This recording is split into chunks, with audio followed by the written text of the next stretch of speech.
analysis will be taken in practical classes. So we go to the third class, carcinoma stomach. Plan will remain same. These will be the headings. This we have discussed, but today we'll be focusing mainly on the gastric type secretory mucosa, because we are dealing with gastric carcinoma. Please no talking. So this is the anatomy of stomach.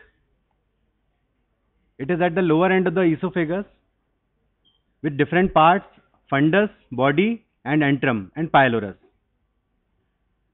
Inner surface is in the form of rugosities, that is foldings, because it has a great stretching power. When we eat food, it stretches.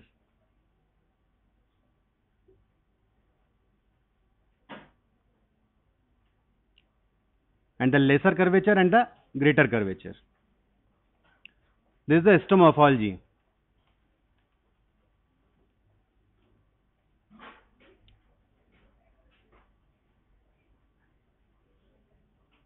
Similar to other GI organs, it has a surface mucosa, which is made up of epithelium, lamina propria, and muscularis mucosa.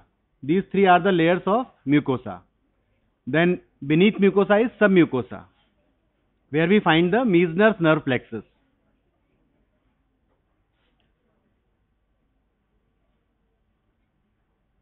Then below this is muscle layer. It is special in the stomach because it is made up of three types of muscles in the stomach: oblique, circular, and longitudinal. And in between the circular and the longitudinal layer, we find the myenteric plexus. These are gastric glands made up of different type of cells. At the superficial part, there is surface mucous cells. Yes, please. Then parietal cells in the neck. And the base of the gland is made up of peptic cells, parietal cells, neck mucous cells, neuroendocrine cells, all different type of cells. So what's the function and where these cells are found? Mucous cells, two types, surface one and the neck one. They secrete a lot of mucus, which is a protective layer for the stomach. These are the mucous cells.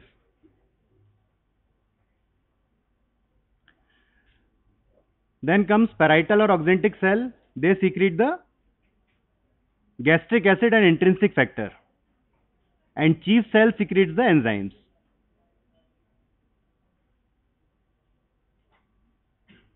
PC is parietal cell, CC is chief cells, and in between is neuroendocrine cells, which secrete serotonin. So this is the distribution of cells in different parts of the stomach. Cardiac part is mainly have mucus and endocrine cells. Body has mucus, parietal, chief, almost all type of cells, and antrum has the mucosal and the endocrine cells. Why this is important? Because the lesion pertaining to that cell is more common in that area where those cells are predominant.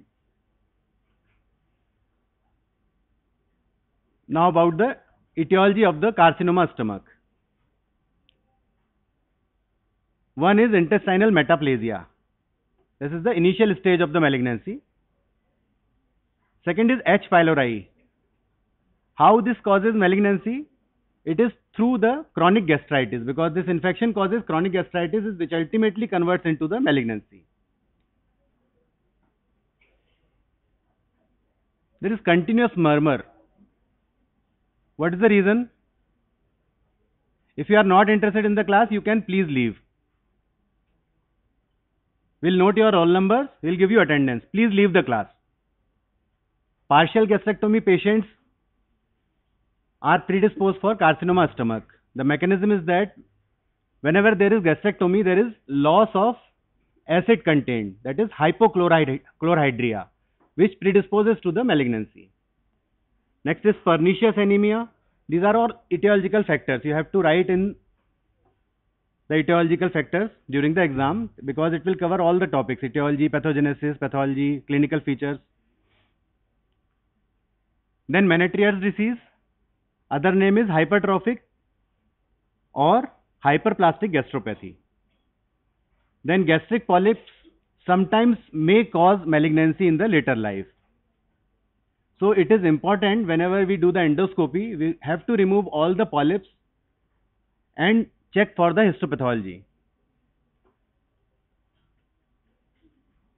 Following irradiation or chemotherapy for any other malignancy. Those patients are also predisposed for gastric carcinoma. EBV. EBV also comes into the etiopathogenesis factor of CA stomach. Metaplasia can be of two types, either pyloric or the intestinal type. So especially incomplete intestinal metaplasia is associated with H. pylori. Polyps, these are different types of polyps, need not to remember, just to know hyperplastic, antral, dysplastic glands are there in the adenoma, antral adenoma. Then oxyntic gland adenomas, fundic gland polyps, and there are multiple polyposis syndromes also, where there is gastric polyps and other features in the patient. Like FAP. FAP is what? Familial adenomatous polyposis. There are multiple polyps in the intestinal tract. Then Gardner syndrome, Peutz-Jeghers syndrome. There is a list of these syndromes which all have the polyps in the GI tract. So there can be a question like this: these all are associated with polyps in the GIT except. So we can have all these syndromes and one will be a different one. Next is pathogenesis. So gastric carcinoma is accompanied by hypochlorhydria. So this is the most common factor which can cause the gastric malignancy, hypochlorhydria. So one we have discussed just now, it can be due to partial gastrectomy. The most common cause which may cause this is, can anyone name that? What may cause hypochlorhydria for a longer duration?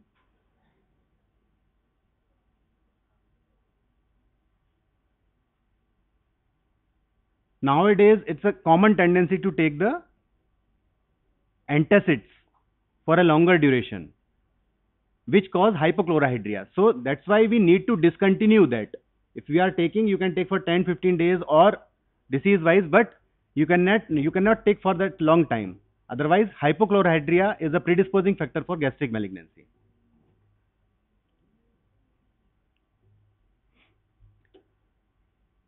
So it has been postulated that high intragastric pH promotes the growth of the bacteria that reduces dietary nitrate to nitrite.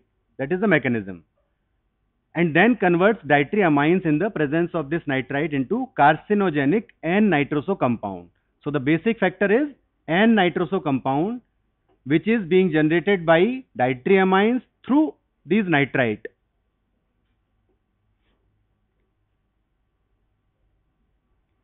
Mutations are also common for this malignancy. So germline loss of function mutation in the tumor suppressor gene CDH1, which encodes the cell adhesion protein E-cadherin. So E-cadherin is important in diffuse type of malignancy in stomach. And intestinal type gastric cancers are strongly associated with mutation that result in increased signaling via the WNT pathway. Loss of function mutation in adenomatous polyposis coli and gain of function mutation in gene encoding B-catenin. Why it is important? E-cadherin for diffuse carcinoma and APC and B-catenin for the intestinal type. These are two different types of CS stomach. So as we discussed, decreased gastric cancer incidence is largely attributed to the reduced rates of H. pylori infection and primarily relates to intestinal type cancer. We are noticing that gastric malignancy has decreased drastically just because we are treating H. pylori at proper time, because we have a good diagnostic test for these H. pylori. In the pathology, most patients are over 50 years of age. Younger age is not resistant for that. Even the younger individuals can have. And practically all gastric carcinomas arise from the generative cells of the fovea. Now, see the clinical features. Dyspepsia, dysphagia and nausea. So there is no definite sign for this malignancy. That is why we cannot predict. It goes unnoticed for long duration of time, and there is a large cavity in stomach, so even the large tumors do not produce any symptom.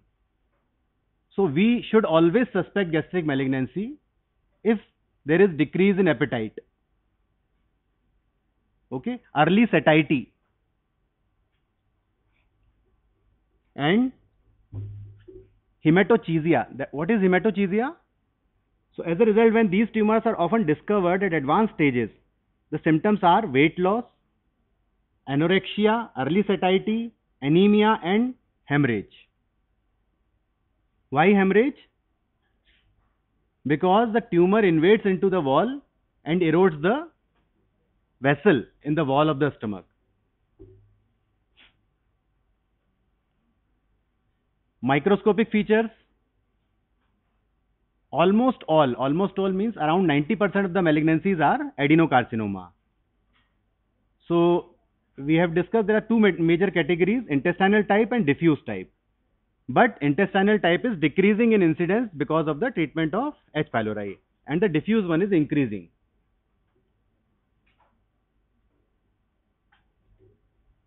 These are the gross features of the intestinal type adenocarcinoma. These are superficial, polypoidal, fungating or ulcerated. Terms are self-explanatory. Polypoidal in the form of polyp. Fungating means there is a mass, cauliflower-like mass, or the ulceration which goes down into the wall. Ulcers are bigger, irregular, and having a heaped up or rolled up margin. These findings are important for endoscopy. So whenever you find the endoscopy report with these features, you can always suspect. But these findings are common to peptic ulcer also. Heaped up margin, ulcerated area. That is why we need a biopsy from the edge of the ulcer, which can differentiate between the peptic ulcer disease or the malignancy.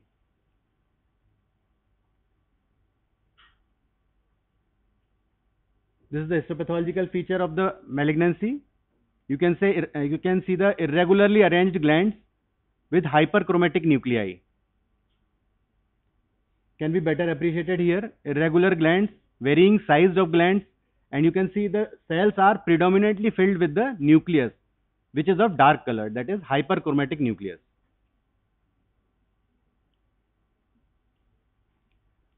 And second variety is diffuse type adenocarcinoma. It is also known as Linitis plastica and currently known as signet ring carcinoma. It is predominantly found in younger population. There is diffuse growth of malignant cell. So there is no ulcer, no polyp, no fungating mass. Whole of the wall of the stomach is involved by the malignant cells. And whenever there is infiltration by malignant cell, the tendency of body is to resist or to create a reaction for that. It is by fibrosis. So we can see a fibrosis in the wall along with inflammation.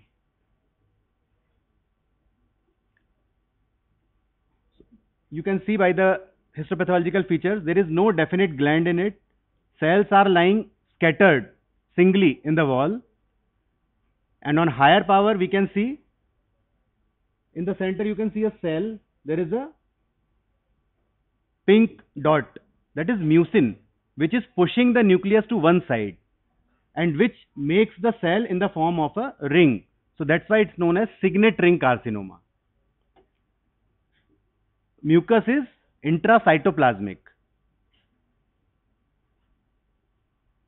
It's more clear here. Almost all the cells have the signet ring appearance.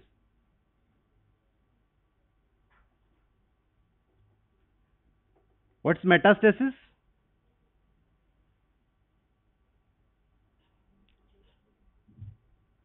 Have you completed your neoplasia chapter in general pathology? So what's metastasis then? Anyone? Yes, please.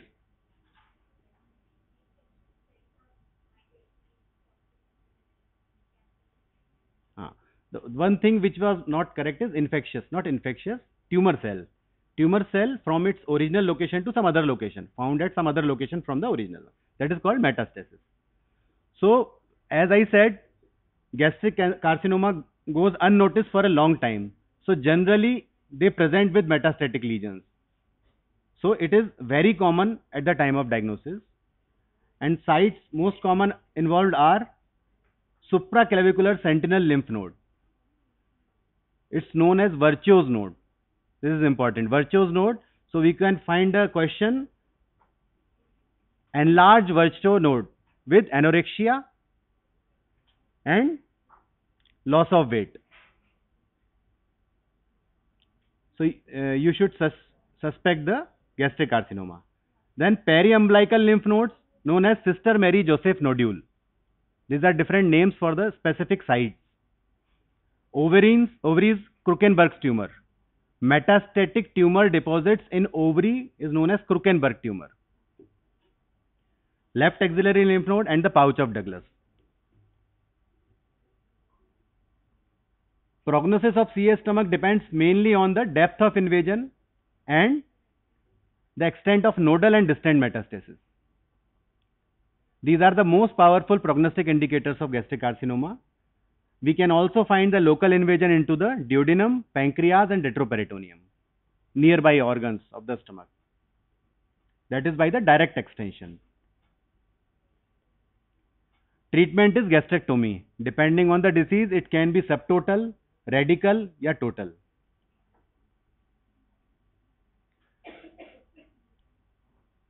And disappointingly, the prognosis is not good for CA stomach just because they are unnoticed for a long period, and by the time we diagnose, they are already spread into the either adjacent organ or distant organ. So this was mainly gastric carcinoma, that is epithelial malignancy. So apart from this, there are other mesenchymal neoplasm also present in stomach. You should also know about these. These can be benign or malignant. What is GIST? Can anyone tell me the full form of GIST? G-I-S-T.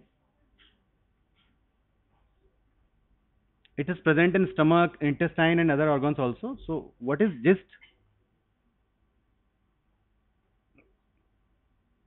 Anyone? GI is common, gastrointestinal, and we are reading the mesenchymal neoplasm, so it is stroma. Gastrointestinal stromal tumors. Okay. Then leiomyoma, schwannoma, glomus tumor, lipoma and mesenchyma. Similarly, there can be the malignant counterpart of all these neoplasms. So we'll discuss few lines about GIST. It originates from the Kegel cell. This is important. Origin of GIST is from Kegel cell. What are these? These are intercalated between the autonomic nerves and smooth muscle cells. These are the cells which give the peristaltic action for the intestinal tract. Kegel cell. So as they are present in whole of the intestine and stomach, so the GIST can originate in any organ, in any GI part. And these are positive for the KIT proto-oncogen, which encodes for a transmembrane tyrosine kinase receptor CD117. So this is the diagnostic marker for GIST. So it's another question for objective type, CD117. If the cells are positive for CD117, there is a possibility of GIST, gastrointestinal stromal tumor. So 95% of GIST have gain of function mutation of the KIT gene, and 5% have mutation of the PDGFRA, platelet derived growth factor alpha. 2% of all malignant gastric neoplasm. As we said that carcinoma is most common, but GIST constitutes around 2% of the gastric tumors. It is the most common mesenchymal tumor of the abdomen. It is most common in stomach. In whole of the GIT, GIST is most common in stomach. Incidence is same in male and female, and it occurs between 5th and 8th decade. There is a syndrome associated with GIST, Carney syndrome, which includes GIST along with pulmonary chondroma, along with functioning extra-adrenal paraganglioma. Another important question, Carney syndrome. Next is lymphoma. Lymphoma, stomach is the most common site of extranodal lymphoma. That is primary lymphoma. As you are all are aware that lymphoma most commonly occur in lymph node, but if it is occurring without lymph node, see if the lymph nodes are positive and there is disease in other organ, that is called secondary lymphoma. But if all the nodes are negative, there is no nodal lymphoma and there is only isolated lymphoma in any other part of body, that is called primary extranodal lymphoma. So it accounts for 10% of malignancies, majorly of B cell type. It occurs mostly in the mucosa associated lymphoid tissue. The other common variety is diffuse large B cell lymphoma, DLBCL. Most common is MALT, mucosa associated lymphoid tissue. MALT lymphoma is common, and next is DLBCL. Other rare varieties are mantle cell, follicular, and Burkitt. Next tumor is well differentiated neuroendocrine tumor, that is carcinoid tumor. These are small, sharply outlined and covered by a flattened mucosa. So there is no abnormality on the mucosa. So during endoscopy, if we find a nodule with a normal mucosa, then that can be due to carcinoid syndrome because the disease is beneath mucosa, submucosal disease. Overlying mucosa will be normal. Usually multiple, often polypoidal and distributed throughout the fundus. These are composed of G cells or ECL type. So it occurs in around 10% of patients of the malignancy. This is carcinoid syndrome. First we were studying about carcinoid tumor. Okay. Then next is carcinoid syndrome.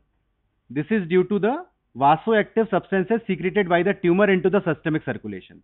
Carcinoid tumor secretes the vasoactive substances which causes carcinoid syndrome, which is made up of cutaneous flushing, sweating, bronchospasm, colicky abdominal pain, diarrhea, and right-sided cardiac valvular fibrosis.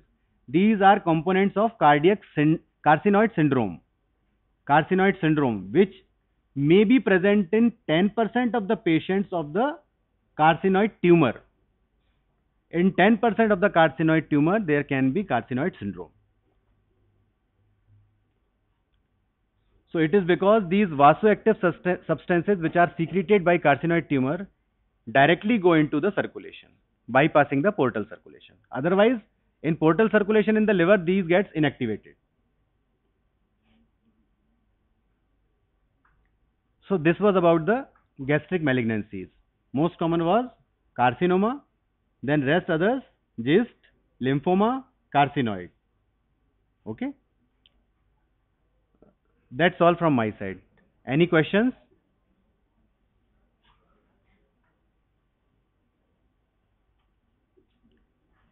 So we will have 3-4 questions. 60-year-old man, 8-week history of progressive weight loss, nausea, upper abdominal pain that does not respond to antacids or H2 receptor antagonists. Lab studies show iron deficiency anemia. Gastroscopy reveals a crater-like ulcerated lesion in the antrum with raised, irregular and indurated margins. Patient goes partial gastrectomy and surgical specimen is shown in the figure. So what is the most likely diagnosis?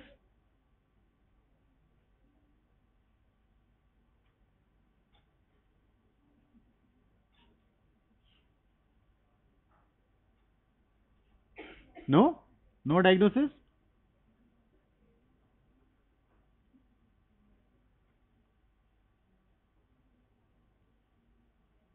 इसमें क्या समझ में नहीं आया जिससे कोई diagnosis नहीं बन पा रही अपनी? What is different in this?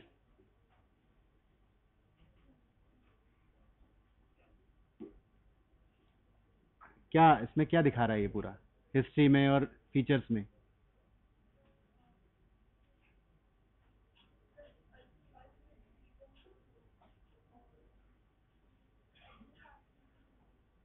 जोर से बोलिए, adenocarcinoma. Why it can not be linitis plastica? What is linitis plastica? Next please. What is linitis plastica? बैठ जाइए आप.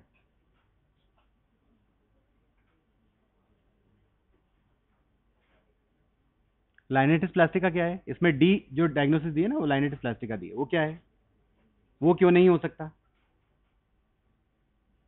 या वो होता क्या है? लाइनेटिस प्लास्टिका होता क्या है एक्चुअली?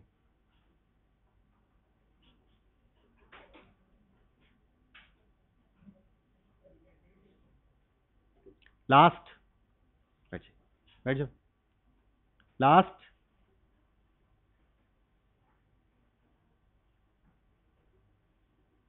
बोलिए, लाइनेटिस प्लास्टिका क्या होता है ये बताइए. अच्छा, अभी बीच में अपन ने जो 15-20 मिनट जो भी हमने बोला या सुना, उसमें कुछ ये टर्म आया था लाइनेटिस प्लास्टिका?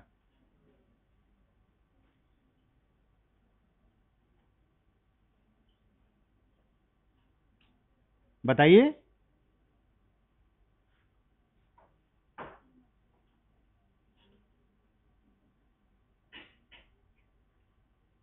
किसी ने भी ये टर्म सुना है पूरी क्लास में?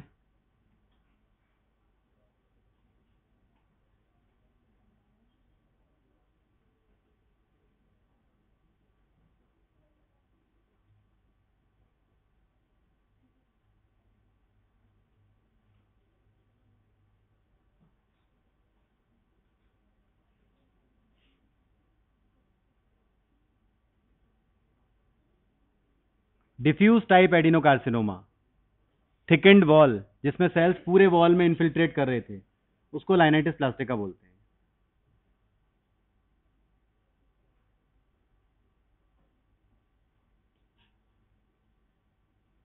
हम क्लास में सिर्फ अटेंडेंस के लिए आ रहे हैं? इसका तो जवाब दे दें सब लोग हाथ उठा के. यस.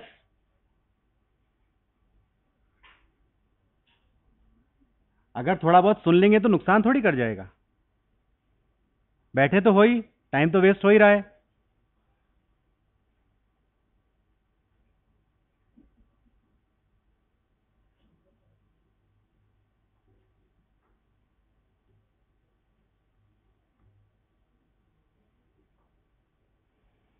बैठिए please.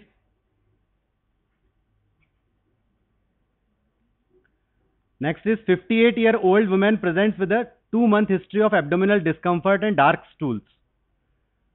Physical examination shows pallor, but no evidence of jaundice. Lab studies disclose a microcytic hypochromic anemia with a hemoglobin level of 6.7. Barium swallow shows leather bottle appearance of the stomach. And microscopic examination shows diffusely infiltrating malignant cells, many of which are signet cells in the stomach wall. Which of the following is most likely diagnosis? Thank you. 56-year-old woman comes to the physician after noticing multiple lumps in her neck. Multiple lumps in her neck. Physical examination shows enlarged and non-tender supraclavicular lymph node. Upper endoscopy discloses thickening of the gastric mucosa without an obvious tumor. The result of gastric biopsy is shown in the image. Which of the following is the most likely diagnosis? Pardon? Once again, please.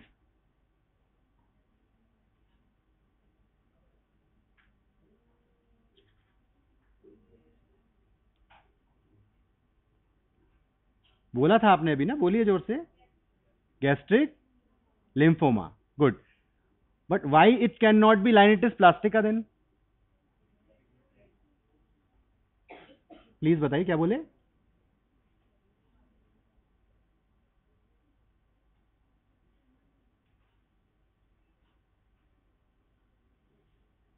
क्या दिख रहा है इसमें? Picture में क्या दिख रहा है?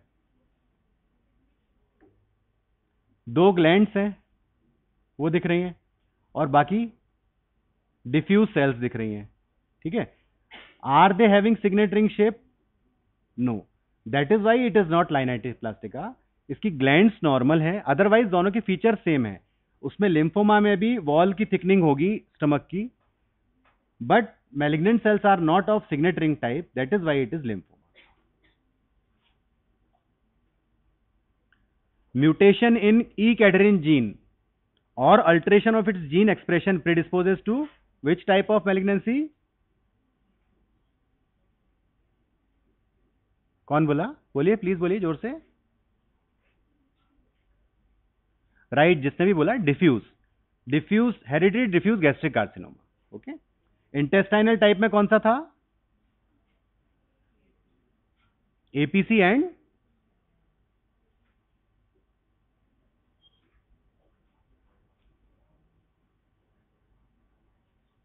Catenin.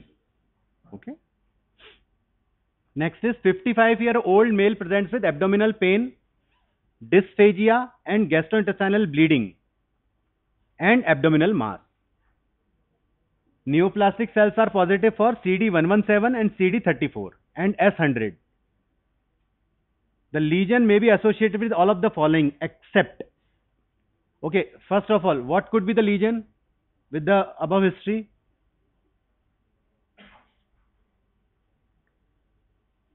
First we have to identify the lesion.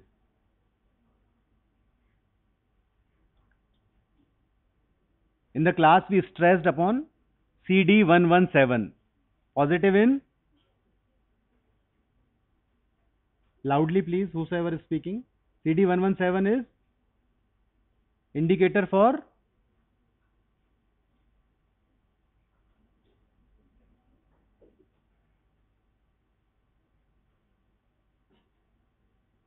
जब तक लीजन नहीं पहचानेंगे उसके बारे में आगे कैसे बात करेंगे?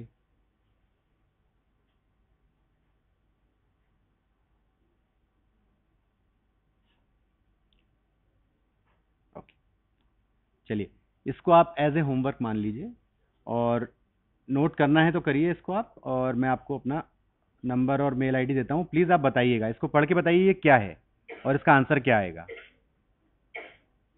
These are all the options. Okay.